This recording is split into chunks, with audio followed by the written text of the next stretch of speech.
highway quiz for you. When you're going up a road and you see a CHP officer with his lights on parked in your lane, what do you do? Do not go around. Why would you think to go around? Well, I guess going around is the wrong thing to do. This is also a bad thing. Forest Service hates when you park on their guardrails. Well, the last time we were here, we had poured the concrete slab for the RP4 shaker table, and we were getting ready to do some framing. So we put up some ledger boards and got to it. And in a couple of hours, I had a basic frame up with some help from Dana and Robert. And I'm starting to cut the rafters here. Cut some bird mouths in it, connected them to the ledger boards.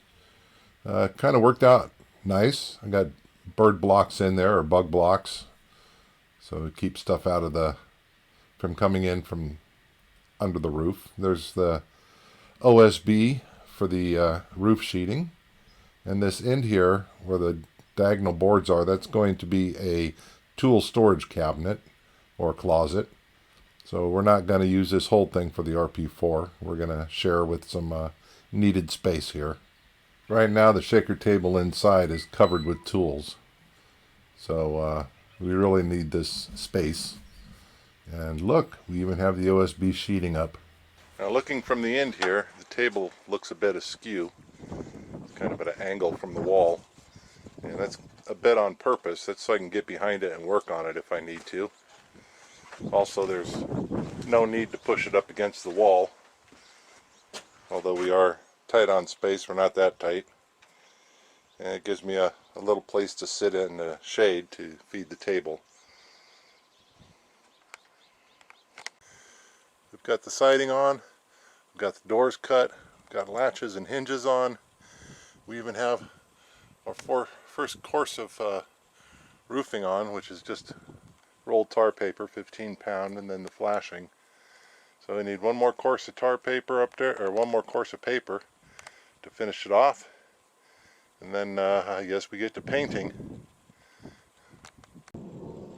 Now I had mentioned earlier that we were going to match the paint color, but came across a 5-gallon bucket of similar colored paint for $28 at Homeless Depot. So I bought that instead of matching the paint. Hell, the rattlesnakes don't care, the bears don't care. And in the right lighting, it's an exact match.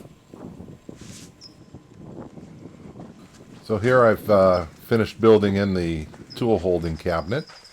It was really nice. I used up a little bit excess space, but we got our basic tabletop tools there. Got our hand tools here on a slanted board, which makes for easy access. And I even cut this opening here, and that's our sandpaper. So I've got a place to store sandpaper.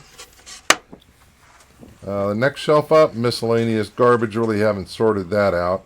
But on the top shelf, of course, I have boxes of nuts and bolts. Where else would you put, steel and heavy stuff? You got to put that above your head. And that's about it. I think it came out fairly nice. Now the next thing, we needed a drain bucket for the RP4, something to drain into. So I took this tote and I cut a hole in it and fiberglassed in a shower drain.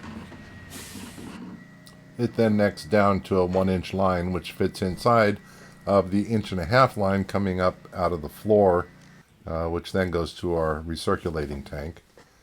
I put some reinforcement around the edges on the top, just to give it some more strength. And the sides were kind of flimsy, so I went back and that looks terrible. Went back later and put in some glassing on the sides. Basically, I glassed in a whole box. That looks terrible. Fortunately, I'm going to be hiding this, so I don't really care. It was windy and the bugs were biting, and I didn't have any beer, so I just had to do what I could. But all in all, at the end, it came out fairly nice. This is all trimmed up. It has 2 coats of gel coat on it, and it's pretty rigid. Next time we should have some video of this machine actually working. In the next few days we're going to be searching for some gold-bearing ore. Wish us luck.